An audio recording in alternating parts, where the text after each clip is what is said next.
Story of love. কণ্ঠ আমাদের, অনুভূতি আপনাদের। হারিয়ে যাই ভালোবাসার গভীরে। রুবাইদার উত্তর শুনে এইবার সবার মাঝে যেন আকাশ ভেঙে পড়ল। এটা কিভাবে হতে পারে? প্রহর তো রাত্রিকে পছন্দ করে না, তাহলে রাত্রিকে বিয়ে করলো কখন? প্রহর বিবাহিত ছিল, তাহলে সে ওই মেয়েটার কথা আমাদের বলেনি কেন? বিয়ে সন্ধ্যার দিকেই সম্পন্ন হয়েছে। আর হ্যাঁ, অনামিকে এইসব নিয়ে আর প্রশ্ন করিস না। তোদের সকল প্রশ্নের উত্তর কাল সকালে পাবি। সিনথিয়া, দিদি ভাই রুমে যাও। টুম্পা, ওকে একটু ঘরে দিয়ে আয়। ওনা, তুইও ঘরে গিয়ে রেস্ট কর।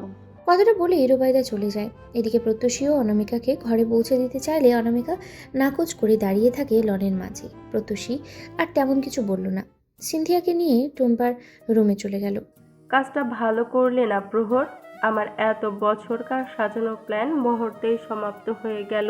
শাহেদ। শাহিদ বউয়ের কথা শুনে তাকে জড়িয়ে ধরল। বাকি কথা কাল হবে। আপাতত চলো, মেডিসিন আছে তোমার। বেশি চাপ নিও না, এত সহজে হার মানবো না আমরা। শাহেদের কথায় অনামিকা চিন্তিত বদন নিয়ে নিজের রুমে চলে গেল। আমি ছাড়া পরপুরুষের কথা বড্ড বেশি পছন্দ বুঝি তোর। প্রহর রাত্রিকে রুমে এনেই বেডে বসিয়ে দেয়। এরপর ঘাড়ের পেছনে হাত রেখে একদম সামনে আনলো। আমি অবাধ্য বউ নয়, বাধ্য বউ পছন্দ করি। সো এটাই তো লাস্ট ওয়ার্নিং রাত। আমার কথার বাহিরে কখনোই নিজেকে অবাধ্য করতে যাবি না। তবে আমার শান্ত রূপের বিপরীতে বেপরোয়া রূপ দেখবি।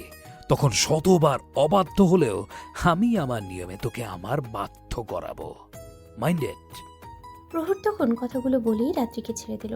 এরপর দরজা লক করেই ওয়াশরুমে ঢুকে পড়ল। পানির কলকল শব্দ ধ্বনি রাত্রির কানে বাজতেই সাথে সাথে নিজের ঘর থেকে বের হলো। এই লোক কখন কি করছে সে নিজেই জানে না। এমনিতেই এই বিয়েটা তার অমতে হয়েছে। হ্যাঁ, সে প্রহরকে পছন্দ করে। প্রহর তার খুব প্রিয় মানুষ, কিন্তু সেটা দুপুরের আগ পর্যন্ত ছিল। কিন্তু যখন জানতে পারলো প্রহরের প্রথম স্ত্রী থাকা সত্ত্বেও দ্বিতীয়বার বিয়ে করেছে তাকে, তখনই যেন মনের মধ্যে হওয়া অদৃশ্য বেড়া জাল ঘিরে ধরেছে তাকে। নিজেকে খুবই অসহায় মনে হচ্ছে। সে তো প্রহরকে কখনো বিয়ে করার স্বপ্ন দেখেনি, আর না চেয়েছে তাকে আপন করে পাওয়ার। শুধু একটাই জিনিস অনুভব করেছে, সারা জীবন তাকে এভাবেই ভালোবেসে যাবে। ভালোবাসা, হ্যাঁ ভালোবাসাই তো। রাত্রি যে কোনো গোপনের সাথে প্রহরকে ভালোবেসে ফেললো, সে নিজেই তো জানে না। আর জানে না দেখেই তো কঠিনভাবেই প্রত্যেকটা মুহূর্তে প্রহরের প্রতি তার আকৃষ্টিটা বেড়েই যাচ্ছে। এসব কল্পনার মাঝেই হঠাৎ করেই ওয়াশরুমের দরজা খোলার শব্দ হলো। শব্দগুলো রাত্রির কানের মধ্যখানে যেতেই ঘর থেকে বের হলো। এর মধ্যেই প্রহর মাথাতে চাওয়াল দ্বারা ভেজা চুলগুলো মুছতে মুছতেই রুমে ঢুকলো। শরীরে শুধুমাত্র ট্রাউজার ছাড়া আর কিছু নেই। শরীর ভিজে আছে বিধায় গাত্রে থাকা ফোঁটা ফোঁটা জলরাশিগুলো নিজের স্বচ্ছন্দেই শোভা হয়ে ছড়িয়ে আছে আশেপাশে। রাতে এক পলক তাকিয়ে দৃষ্টি সরিয়ে অন্যত্র তাকালো। প্রহর সেই টাওয়েল নিয়ে দূরে কোথাও ছুঁড়ে মারে। এরপর তৎক্ষণাৎ লাইট নিভিয়ে ড্রিম লাইট জ্বালিয়ে রাত্রিকে নিয়ে একদম মাঝ বরাবর জড়িয়ে ধরে শুয়ে পড়ে। হঠাৎ কি হলো রাত্রি কিছুই বুঝলো না। আর যখন বুঝলো তখন পুরো শরীর হিম হয়ে গেল তার। এই প্রথমবার প্রহর তাকে এতটা কাছে এসেছে। পুরো শরীর শীতল বিধায় তার শরীরটাও সেই শীতলতায় রেশ যেন রঞ্জে রঞ্জে ছড়িয়ে পড়ছে। কি করছেন? ছাড়ুন প্লিজ। রাত্রি আর কিছু বলতে পারল না। নিজের রোষ্ট যুগল বন্দি পেল প্রহরের বন্ধনে। রাত্রি নিজেকে ছাড়ানোর চেষ্টা করতে নেই, প্রহর তৎক্ষণাৎ কোমরের অর্ধাংশ শক্তভাবেই চেপে ধরল। এতে রাত্রি নিজেকে ছাড়ানোর বদলে ব্যথায় কুঁকড়ে উঠল। প্রথমে ধীরে ধীরে তার স্পর্শগুলো গভীর থেকেও গভীরে নিয়ে যেতে থাকলো। রাত্রি শত চেষ্টা করেও প্রহরের বিষমান স্পর্শ থেকে নিজেকে ছাড়াতে পারল না। ওদিকে স্পর্শের অনুভূতিগুলো ভীষণ বাজেভাবেই রাত্রিকে কাঁপিয়ে তুলল। প্রহর রাত্রির অবস্থা বুঝতে পেরে তৎক্ষণাৎ নিজের কার্য থামিয়ে ঘন ঘন শ্বাস নিতে নিতেই রাত্রির অশ্রুযুগল চোখের দিকে তাকালো। আর সেই তাকানোতেই যেন তার হৃৎপিণ্ড কেঁপে উঠল। রাত্রির কান্নার চোটে ঠোঁট দুটো কাঁপছে অনবরত। প্রহর নিজের বেসামাল মনটাকে মুহূর্তের মাঝেই সামনে নিল। সাথে সাথেই রাত্রির এলোমেলো হওয়া শাড়ির আঁচল দিয়ে রাত্রিকে পুরোটা ঢেকে দিয়ে তাকে নিজের বুকের মাঝে চেপে ধরল। রাত্রি এখনও কাঁপছে প্রচণ্ড। প্রহরের এই সব দিকে খারাপ লাগার কথা থাকলেও তার কেন যেন খারাপ লাগছে না। কিছু একটা ভেবে তৃপ্তির হাসি হাসলো। রিল্যাক্স রাত, কাম ডাউন, কিচ্ছু হয়নি। প্রহরের কথায় রাত্রি তখনও শান্ত হতে পারল না। সব কিছুই কেমন যেন এক সুখের মধ্যে কাটা তারের মতোই অনুভূতি হচ্ছে। রাত পাখি, এই বউ। প্রহরীর হঠাৎ নরম শব্দময় ডাক শুনে রাত্রির কান্না কিছুটা কমল। অবাক চোখে প্রহরীর দিকে তাকাতেই প্রহর তৎক্ষণাৎ লালচে নাকের মাথায় চুমু খেল। এইভাবে কান্না করছো কেন রাত পাখি? বেশি ছুঁইনি তো, শুধু একটু ছুঁয়েছি বউ। প্রহরীর কথায় রাত্রি তবুও কিছু বলল না। অবাক হয়েই তার দিকে তাকিয়ে থাকলো। এরপর ঠোঁট উল্টে আবারও কান্না করার জন্য নাক টানতে লাগছে। আরেকবার কান্না করলে কিন্তু অর্ধেক হওয়া বাসরটা পূর্ণ করে ফেলবো। প্রহরের কথা শুনে রাত্রি নিজের ঠোঁট চেপে কান্না সংবরণ করার চেষ্টা করলো। আপনি আপনি খুব অসভ্য, খুব খারাপ, খুব খুব শয়তান প্রকৃতির একটা লোক আপনি। থাকবো না আমি আপনার সাথে, ছাড়ুন আমায়। অসভ্য হই আর শয়তান থাকতে তো তোমার আমার সাথেই হবে। মনে রেখো, আজ থেকে তুমি আমার একমাত্র অর্ধাঙ্গিনী, যার উপর একমাত্র তোমার এই হাজবেন্ডের অধিকার থাকবে। ভালো হোক বা খারাপ হোক, সকল কিছুর ভাগিদার একমাত্র আমি হব। বুঝতে পেরেছো সুইট হার্ট? ভুল বলেছেন। আমি আপনার একমাত্র অর্ধাঙ্গিনী নই, সঠিকটা হবে আমি আপনার দ্বিতীয় নম্বর অর্ধাঙ্গিনী। হোয়াট? কি হোয়াইট হোয়াইট করছেন? যেটা সত্যি সেটাই বলছি। আপনি আমাকে দ্বিতীয় বউ বানিয়ে এনেছেন, নিজের প্রথম স্ত্রীকে আপনি ধোঁকা দিয়েছেন, আর এইরূপ ধোঁকা দেয়া লোক আমার একদম পছন্দ না। তাই আপনাকে আমি স্বামী হিসেবে মানি না। রাত্রির কথায় প্রহর জাস্ট হাঁ হয়ে থাকলো। এ মেয়ে বলে কি? দ্বিতীয় বই বলতে কোনো মেয়ের সাথে তাকে জড়িয়ে যাচ্ছে? আর রাত্রি এই বিষয়ে জানলই না কি করে? কেই বা ঢুকিয়েছে এই কথা? হঠাৎ করে বিকেলের বিয়ের মুহূর্তের কথা মনে পড়ল। ও হ্যাঁ, এখন মনে পড়ল। দ্বিতীয় বিয়ের কথা তো সেই বলেছিল সবার সামনে। তখন তো রাত্রিও উপস্থিত ছিল সেখানে। সবকিছু ভেবেই প্রহর বাঁকা হাসলো। ঠিক আছে, স্বামী হিসেবে তোমায় মানতে হবে না, অনলি হাবি হিসেবে মানলেই হবে। এখন কথা বলো না তো এত, ঘুমোও।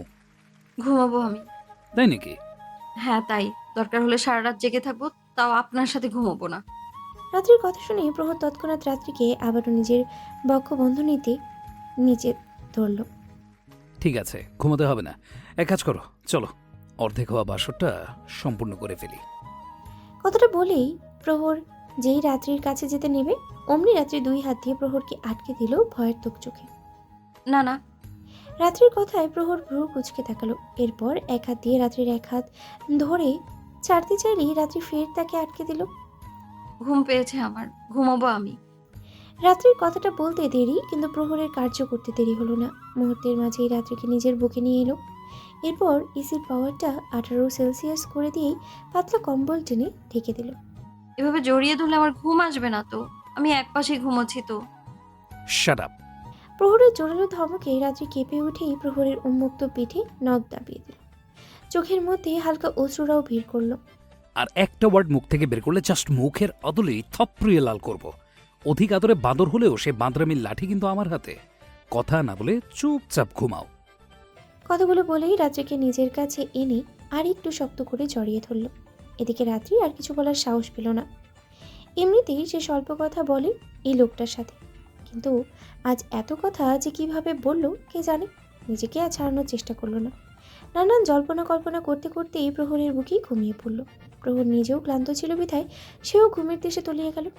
পাখির কলকাকলিতে আজ ভোরের আলো যেন এক অন্যরকমের সুবাসিত হয়ে আছে। চারিদিকের আবহাওয়ার স্বরূপে সকালটাও মনোমুগ্ধকর হয়ে আছে। রাত্রি কিছুটা অস্বস্তি নিয়েই চোখ খুলে তাকালো। চোখগুলো হাত দিয়ে কচলানোর জন্য ওপর করতে করতেই তৎক্ষণাৎ হাতটা উঠাতে পারল না। মনে হচ্ছে হাত দুটো কোনো কিছুর বন্ধনীতে আটকে আছে, সাথে বুকের ওপরে ভারী কিছুও পড়ে আছে। ভারী জিনিসের অস্তিত্ব খুঁজতে গেলেই তৎক্ষণাৎ নিঃশ্বাস আটকে গেল তার বুকের ওপরে প্রহরের মাথা সযত্নে পড়ে আছে, সাথে তাকে উকুল বালিশের মতো করেই একদম বেঁচিয়ে রেখেছে, যার জন্য রাত্রি নড়তেও পারছে না। আর এই নড়তে না পারার কারণেই হয়তো তার ঘুমটা ভেঙে গিয়েছে। নিজেকে এই ভারী প্রহর থেকে ছাড়ানোর জন্য নড়তে গেলেও নড়তে পারল না। মনে হচ্ছে পুরো শরীর অবশ হয়ে আছে। কি করবে সে এখন? এই লোক তো তার ঘুম কেড়ে নিয়ে দিব্যি তার বুকে ঘুমিয়ে আছে।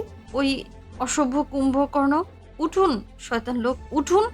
উঠতে বলেছি। উফ, এই লোক এত ভারী কেন? আল্লাহ ভর্তা করে ফেলছে আমায়। উফ। রাত্রির এরূপ ছটপট করতে দেখে প্রহরের ঘুমটা হালকা হলো। চোখ খুলে রাত্রিকে নিজের মাঝে পেল। এতেই যেন মনে এক অদ্ভুত শান্তি অনুভূত তোলা দিল। এত নড়াচড়া করছো কেন রাত? চুপচাপ শুয়ে থাকো। কথাটা বলেই প্রহর আবারও রাত্রিকে চাপড়ে ধরল। প্রহর খালি গায়ে আছে বিধায় রাত্রি যেন নিজেকে ঠিক রাখতে চাইলেও রাখতে পারল না।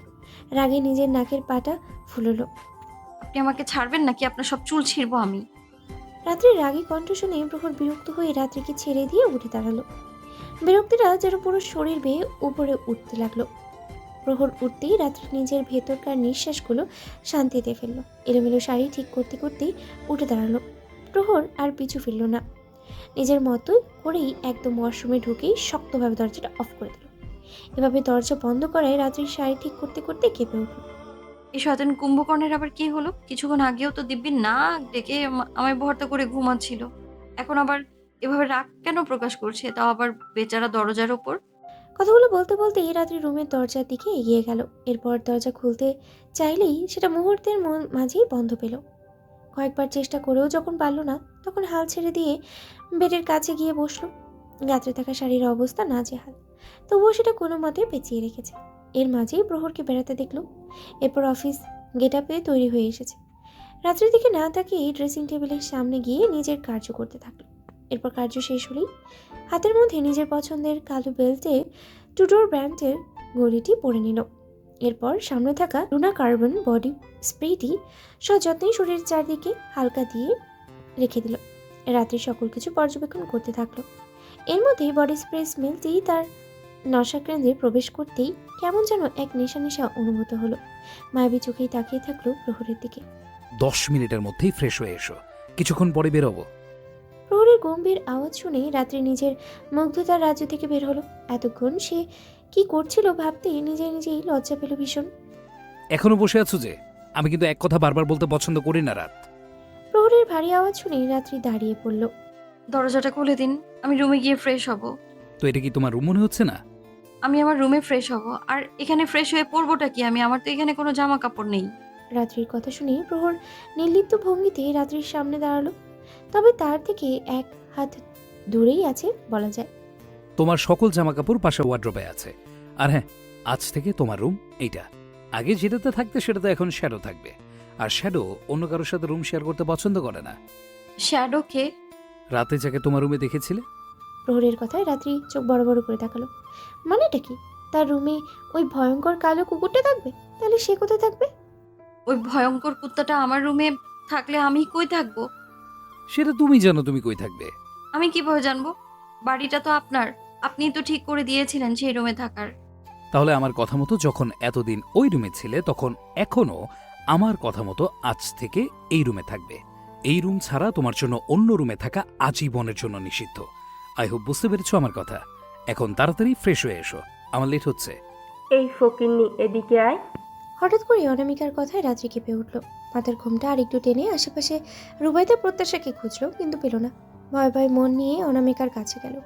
তার পাশেই সিনথিয়াও বসে আছে। তার চোখ মুখের আদল কিছুটা অস্বাভাবিক, সাথে চোখ মুখ খানিকটা ফুলেও আছে। অসুস্থ কি এই আপুটা, কে জানে। এতক্ষণ লাগে এখানে আসতে? জলদি আয়। অনামিকার আবারও ধমক দিয়ে কথা বলায় তাড়াতাড়ি করেই তাদের একদম সামনে গিয়ে তাকালো। অনামিকা বসা থেকে উঠে দাঁড়িয়ে রাত্রিকে পর্যবেক্ষণ করতে থাকলো। রাত্রি প্রহরের দেওয়া ব্রাউন কালারের গাউন পরেছে। গাউনটি হালকা কারুকার্যের মধ্যেই খুব সুন্দর করেই ডিজাইন করা। রাত্রির কাছে গাউনটি খুব সুন্দর করেই ফুটে উঠেছে। চুল ভিজে কেন তোর? এত জলদি গোসল করলি যে? পিরিয়ড চলছে নাকি? অনামিকার এইসব কথার অর্থ রাত্রি ঠিকঠাকভাবে বুঝলো না। মাথার ঘোমটাটা আর একটু টানতে গেলেই সাথে সাথেই তা আটকে দিল সিনথিয়া। সিনথিয়া কিছুটা অস্বাভাবিকভাবেই রাত্রির ভেজা চুলগুলো দেখতে থাকলো। এরপর গলার আশেপাশে গাঢ় নীলচে হয়ে থাকা কয়েকটা দাগও চোখে পড়ল। এসব দেখে যেন সিনথিয়ার চোখ ফেটে জল পড়তে লাগলো।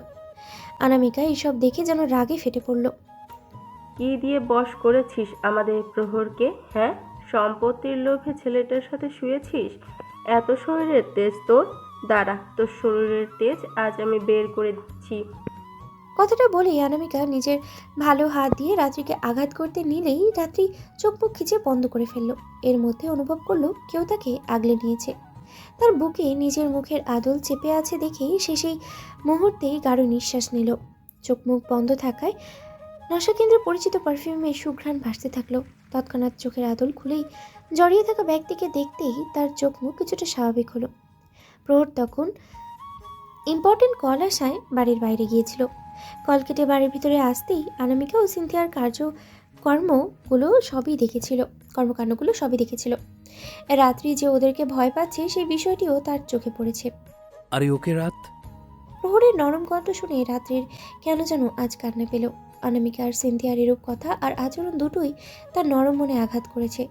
ঠোঁট চেপে নিজেকে সামলাতে চাইলেও পারল না। চোখের আদলে হালকা অশ্রুরেখাও দেখা গেল। প্রহর তৎক্ষণাৎ রাত্রিকে সেই অবস্থাতেই কোলে উঠিয়ে নিল। এতে রাত্রি কিছুটা উদ্বিগ্ন হলেও আজ আর প্রহরকে বাধা দিল না। প্রহর রাত্রিকে নিয়ে ডাইনিং রুমের কাছে গেল। এরপর তাকে চেয়ারে বসিয়ে রুম্বাকে বলল নাস্তা দিতে। পকেট থেকে তার এয়ারপড বের করে রাত্রির কানে গুঁজে দিল। এরপর নিজের মোবাইলে একটা ইংলিশের উপরে লেকচার অন করে দিল। এটা পুরোটা মনোযোগ দিয়ে শুনবে আর সাথে নাস্তাও ফিনিশ করবে। কিন্তু কোনো কিন্তু না, যেইভাবে বলছি সেভাবেই কাজ করো। গতকাল কি বলেছিলাম মনে আছে তো? অবাধ্য হওয়া আমার একদম পছন্দ না। সো যা বলছি চুপচাপ তাই করবে। কারেক্ট? প্রহর কথাটা বলেই মোবাইলের ভলিউম বাড়িয়ে দিল, সাথে ভিডিওটাও রাত্রির সামনে রাখলো। এরপর প্রহর রুম্বাকে ইশারা করে কিছু একটা বুঝিয়ে আবারও অনামিকা আর সিনথিয়ার কাছে গেল। রাত্রি ঘাড় ফিরিয়ে পেছনে দেখতে নিলেই রুম্বাকেই সেখানে পর্দা টেনে দিল। পর্দাটা টেনে দিতেই বাইরের আদল আর দেখা গেল না। রাত্রি রুম্বাকে কিছু বলতে নিলেই রুম্বা হাতের আঙুল দিয়ে চুপ করিয়ে দিল। কানের মধ্যে এয়ারপড গুজে থাকায় বাইরের কোনো শব্দ সে শুনতে পারল না, আর না সেটা খোলার সাহস পেল। নাস্তা করতে করতেই ক্লাসটি মনোযোগ দিয়ে করতে থাকলো। বলা তো যায় না, যদি পড়া না পারে তখন মিস্টার রাগী প্রিন্স রেগে বোম হয়ে তার কান ধরে দাঁড় করিয়ে রাখতেও পারে। দাদিমা, দাদিমা, ওয়ার আর ইউ দাদিমা? কাম ডাউন দাদিমা। প্রহরের প্রত্যেকটা চিৎকারের ধ্বনিতে পুরো তালুকদার ভিলা কেঁপে উঠেছে। অনামিকা নিজেও কেন যেন ভয় পাচ্ছে প্রহরের এই রূপটাকে। সিনথিয়া এখনো কোনো ঘোরের মধ্যেই আছে। প্রহরের দিকে তাকিয়ে আছে সেই প্রথম থেকে। রাত্রিকে কোলে নেওয়া থেকে শুরু করে ডাইনিংয়ে বসিয়ে দেওয়া পর্যন্ত সকল কিছুই সে নীরবেই দেখে গেছে। প্রহরের চিৎকারের ধ্বনি শুনে একে একে রুবাইদা, রাফিদ আর আরহাম সকলেই প্রহরের সামনে আসলো। প্রত্যুষের ভার্সিটিতে ক্লাস টেস্ট থাকায় সে আপাতত সকাল সকাল ভার্সিটিতে চলে গিয়েছে। এদিকে রুবাইদার শরীরটা ক্লান্ত ছিল বিধায় আজ উঠতে দেরি হয়েছে। কিন্তু ঘুম থেকে উঠেই প্রহরের এরূপ চিৎকার শুনে রুবাইদা ভীষণ অবাক হয়। সাথে সাথে ঘর থেকে বেরিয়ে আসে। কি হয়েছে দাদু ভাই, সকাল সকাল এত চিৎকার চেঁচামেচি করছো কেন? রুবাইদার কথা শুনে প্রহর নিজের রাগান্বিত চোখের আদল নিক্ষেপ করলো তার দিকে। এরপর তার নিকটে এসে গলা চড়িয়ে জিজ্ঞেস করলো, এই বাড়িতে কখনো কোনো পুত্রবধূর বা মেয়ের অসম্মান করা হয়েছিল দাদিমা? প্রহরের এরূপ কথার মানে কিছুই বুঝলো না রুবাইদা। কি হলো দাদিমা? আমি কিছু জিজ্ঞেস করেছি। না দাদু ভাই, এই ভিলায় কখনো কোনো মেয়ের অসম্মান করা হয়নি, সে মেয়ে হোক বা পুত্রবধূ।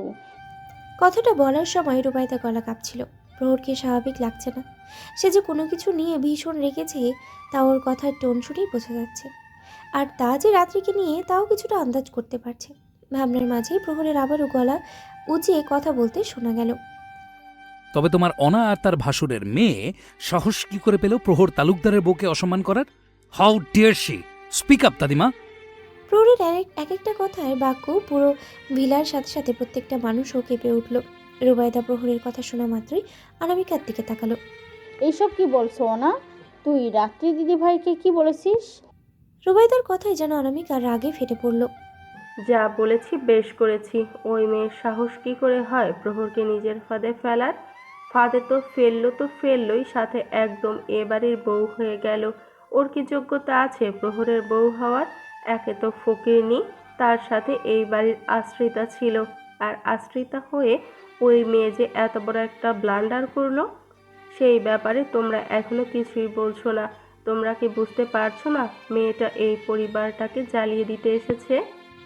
অনামিকার এক একটা কথা শুনে প্রহর চোয়াল শক্ত করেই রাগ সংবরণ করার চেষ্টা করলো। রাগ যখন নিয়ন্ত্রণের বাইরে চলে গেল তখন সাথে সাথেই পাশে থাকা ফুলদানিটি নিয়ে অনামিকার ঠিক পাশে ছুঁড়ে মারল। এতে পরিবেশটা ভীষণ ভারী ঠেকলো সবার নিকটে। আরহাম নিজেও ক্ষেপে উঠল প্রহরের কাণ্ডে। মাথা খারাপ হয়েছে তোর প্রহর? এখনই তো আম্মুর আঘাত। Just go to your hell with your mom, Arham. Otherwise, I will destroy her completely. প্রহর, শাহিদের কথায় প্রহর তৎক্ষণাৎ আবারও অনামিকার দিকে তাকালো, যে আপাতত ভয়ে আরহামকে জড়িয়ে ধরে আছে। এদিকে অনামিকার কথা শুনে রুবাইদা নিজেও ভীষণ ক্ষেপে যায়।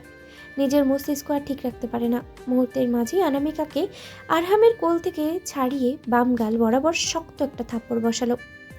থাপ্পড়টি জোরালো ছিল বিধায় অনামিকা গিয়ে আরামের বুকে আছড়ে পড়ল।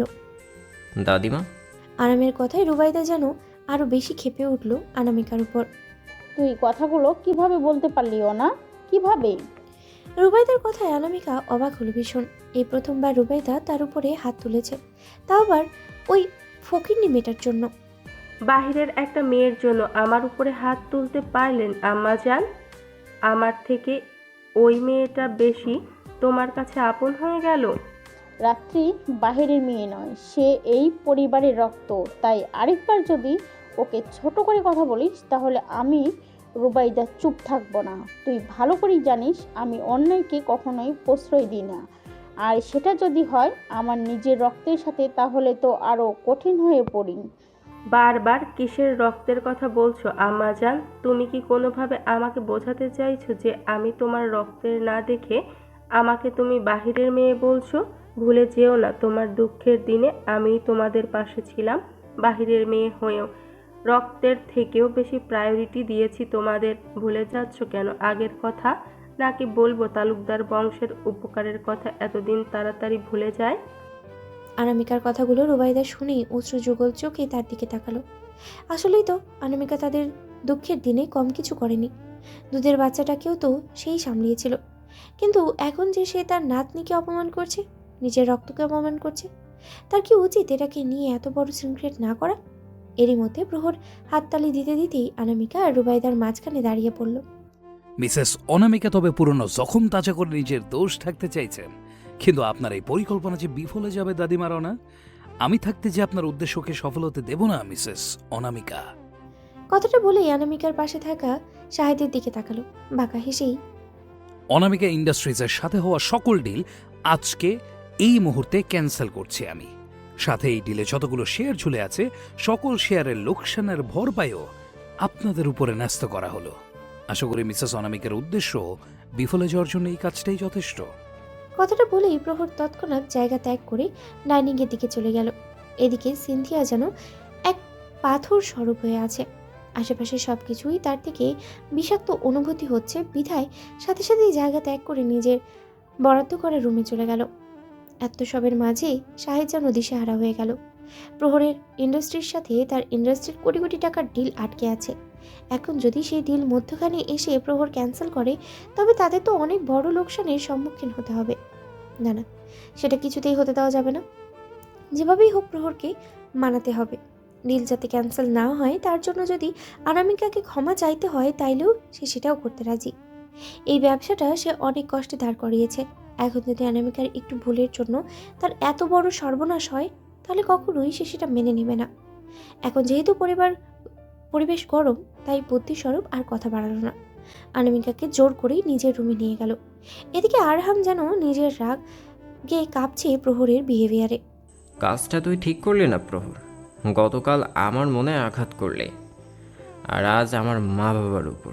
যতই অন্যায় করুক আমার মা, বিষয়টা তুই ঠান্ডাভাবেও হ্যান্ডেল করতে পারতি, কিন্তু না করে তোর তো তামাশা পছন্দ। আজ যেটা হলো সেটা ঠিক হলো না প্রহর তালুকদার। এর জন্য তোকে পস্তাতে হবে, খুব বাজেভাবে পস্তাতে হবে। আরহাম প্রহর আর রাত্রির দিকে তাকিয়ে কথাগুলো মনে মনে বলল। এরপর রুবাইদার সাথে কোনো কথা না বলেই সে তৎক্ষণাৎ বাইরে চলে গেল। এদিকে রুবাইদা নিজের হাতের দিকে তাকিয়ে সোফায় বসলো। এই হাত দিয়ে আজ অনামিকাকে নয়, মনে হচ্ছে সে তার মাতৃত্বকেই আঘাত করেছে। যতই হোক, মেয়েটাকে তো পিয়াসার জায়গা দিয়েছিল। এক মেয়ে হারিয়েছে, আরেক মেয়েকে আঁকড়ে ধরেছিল। এখন সেই মেয়ে যদি অন্যায় করে তবে তাকেও তো শাসনে রাখতে হবে, আর সেই শাসনটা হয়তো একটু বেশি হয়ে গেল। এভাবে ছেলেগুলোর সামনে থাপ্পড় মারাটা ঠিক হয়নি বোধহয়। কাম হিয়ার রাত। হঠাৎ প্রহরের কথায় রাত্রি নিজের চিপস খাওয়া থামিয়ে ড্রেসিং টেবিলের দিকে তাকালো। এখন রাত বাজে প্রায় 10টা। এই লোক রুমে ঢুকলো কখন?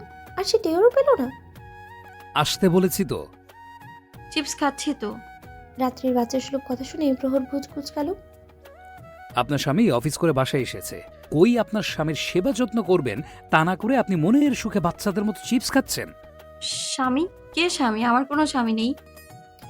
রাত্রির কথা শুনে প্রহর নিজের পরনে টাইটি হালকা লুজ করে রাত্রির সামনে গিয়ে দাঁড়ালো। এরপর রাত্রির দিকে হালকা ঝুঁকেই, তবে গত পরশু আপনার সাথে আমার কি হয়েছিল?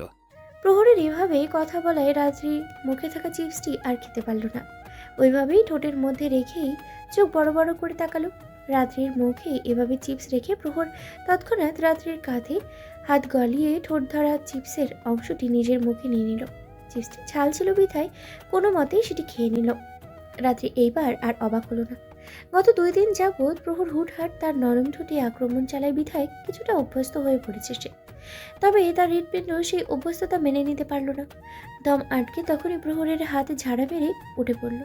এরপর ঠোঁটে লেগে থাকা চিপসের কণাগুলো মুছে দিয়ে এক আঙ্গুল উঁচিয়ে শাসানোর মতো করেই, আপনি হুটহাট আমার খাবার নিয়ে যান কেন? নিয়ে তো যান ঠিক আছে, কিন্তু সেটা আবার এইভাবে অভদ্রের মতো নেন কেন? হ্যাঁ, ভদ্রভাবেও তো নেওয়া যায়। কিপটা নই আমি, চাইলেই দিয়ে দিতাম। রাত্রির কথাটা বলতে দেরি হলো, কিন্তু প্রহরের রাত্রির হাত থেকে চিপসের প্যাকেটটা নিয়ে নিতে দেরি হলো না। আজ থেকে এসব খাওয়া বন্ধ তোমার জন্য। কি আজে বাজে জিনিস খাও তুমি? এই চিপস দিন আমার। ওইটা কেন নিলেন? দেখুন, এটা আমার প্রিয় চিপস, প্লিজ দিন না। রাত্রি কথাটা বলেই প্রহরের কাছে গিয়ে চিপস নেওয়ার জন্য ধস্তাধস্তি করতে থাকলো। এতে প্রহর বেজায় বিরক্ত করিয়ে দিল একটা কড়া ধমক। সেই ধমকে রাত্রি কিছুটা পিছিয়ে গেল। এভাবে লাফাচ্ছ কেন? অল টাইম বাচ্চামি স্বভাব আমার কাছে চলবে না। সারাদিন বাসায় থাকি না, তখন যা ইচ্ছে করার করো, কিন্তু এখন আমি বাসায় আছি মানে তোমার সকল বাচ্চামো অফ। প্রহরের কথায় রাত্রি ভেঙচি কাটলো মনে মনে। ওয়াশরুমে গিয়ে আমার রাতের পর রেগুলার ড্রেসগুলো রেখে এসো। আমি কেন আপনার জামা কাপড় রেখে আসবো? আপনার হাত নেই, আপনি রেখে আসুন। কথাটা বলেই রাত্রির সাথে সাথেই মুখে হাত দিল। এরপর প্রহরের দিকে তাকিয়ে দেখলো সে নিজেও রাত্রির দিকে ভয়ঙ্কর দৃষ্টি নিয়ে তাকিয়ে আছে। রাত্রি ঢোক গেলে কোনো মতে হেসে দিয়েই, যাচ্ছি তো, এমন রাক্ষসের মতো তাকান কেন? কথাটা বলেই রাত্রি এক দৌড় মেরে আলমারির কাছে গিয়ে প্রহরের একটি টি শার্ট আর ট্রাউজার নিয়ে ওয়াশরুমে রেখে আসলো। প্রহর আর কিছু বলল না। শরীরটা অধিক ক্লান্ত বিধায় সে সোজা ওয়াশরুমে ঢুকি দরজা বন্ধ করে দিল। রাত্রি নিজেও রুম থেকে বেরিয়ে পড়ল। আজ আর ওই ঘরে থাকবে না বলেই পণ করেছে। কোনো মতে প্রত্যুষীকে বলে হয়ে যদি থাকা যেত তবে সে প্রচণ্ড খুশি হতো। যেভাবেই হোক প্রত্যুষীকে মারাতে হবে। দা ভাই, তুমি? বাঁদরটা কই? প্রহর কথাটা বলেই প্রত্যুষী রুমে ঢুকে পড়ল। প্রত্যুষী নিজেও ভাইয়ের পিছু পিছু গেল। প্রহর আশেপাশে তাকিয়ে রাত্রিকে খুঁজতে নিলে হঠাৎ করেই চোখ আটকে গেল সোফার দিকে। ওখানেই মিনি বিড়াল ছানার মতো করে শুয়ে আছে, সাথে জড়িয়ে আছে বড় একটি টিটি। তোমার বাদর কিন্তু আজ থেকে আমার রুমে থাকবে। প্রত্যুষী ভাইকে টিজ করেই কথাটা বলল। প্রহর ভ্রু কুঁচকে বোনের দিকে তাকাল। কি কারসাজি করেছিস আমাকে নিয়ে? তেমন কিছু না দা ভাই, শুধু বলেছি তুমি আগে থেকে বিবাহিত আর তোমার প্রথম বউকে তুমি খুব চোখে হারাতে। প্রত্যুষীর কথায় প্রহর শক্ত চোখে তাকালো। তোর এই কাহিনীর জন্য এই মেয়ে এখন আমার মাথার উপরে উঠে নাচছে। ভালোই তো হলো, রাত্রি নাচবে আর তুমি মন ভরে তোমার বউকে দেখবে। কাল থেকে তোর ভার্সিটি যেতে হবে না, এখন থেকে বিয়ের প্রিপারেশন নে। দা ভাই। প্রত্যুষী অবাক হয়ে চিৎকার করলো, আর সেই চিৎকারের ধ্বনিতে রাত্রিও কিছুটা কেঁপে উঠল। ডোন্ট শাউট, ও উঠে যাবে। প্রহর কথাটা বলেই রাত্রির কাছে গিয়ে হাঁটু কেড়ে বসলো। রাত্রির কপালে আসা ছোট চুলগুলো সযত্নে কানের পিছে গুঁজে দিল। এরপর তার কোলে থাকা টেরির দিকে তাকালো। আস্তে আস্তে করেই সেটি ছাড়িয়ে নিয়ে প্রত্যুষীর বেডে ছুঁড়ে মারল। তোর রুমে আর কখনো যাতে টেডি না দেখে, যা আছে সবই কালকের মধ্যে স্টোররুমে শিফট করবে।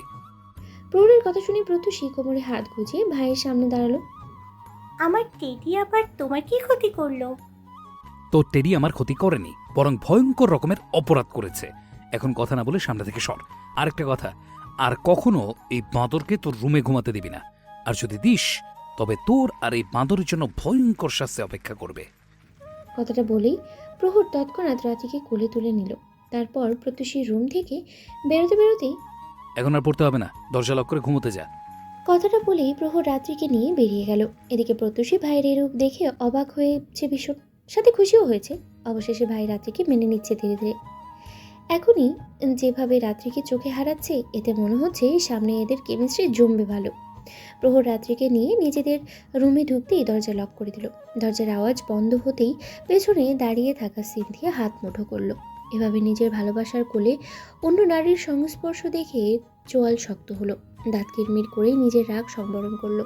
চোখের আদল থেকে উচ্চকণা মুছেই হাতের ফোনটি নিয়ে অনামিকাকে কল করলো। মাম্মাম, তোমরা আমাকে ফেলে চলে গেলে কেন?